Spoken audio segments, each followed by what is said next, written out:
اليوم حبيت اسوي فيديو بصراحة. شوية شفت امور يعني كلش مو حلوة بالعراق خاصة. يعني خبز مثل هذا قديم، ما صار له فترة طويلة ويبس يعني ما اروح اذبه. هاي نعمة الله، شفت شلون؟ هاي نعمة الله، ليش اذبها؟ انا سويت عندي بقايا مرقة زايدة بايتة، راح اجيبها اخليها هناني. هاي الخبزة اليابسة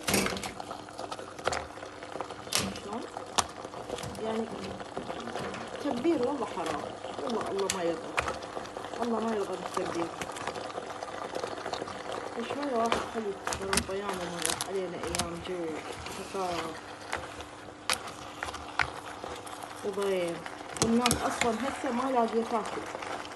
حاليا بالعراق رحت وشفت بعيني اكل الناس ما لاقيه تاكل والله. شوفوا شلون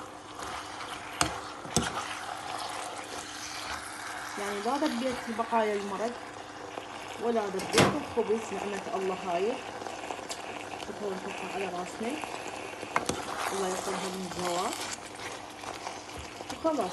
هاي تكفي وجبة نفر، ما أذبن أكل، ما أذبن.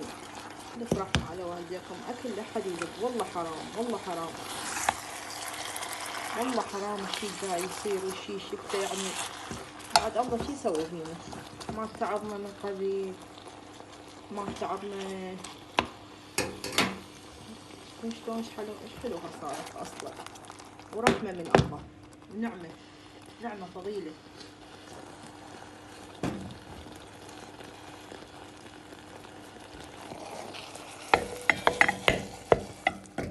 شوفوا شلون هاي المرقة زايدة، وهاي قدمها طريقة حلوة ياكلونها الأولاد. شوفوا هاي جاي ياكلون، ورحمة من الله.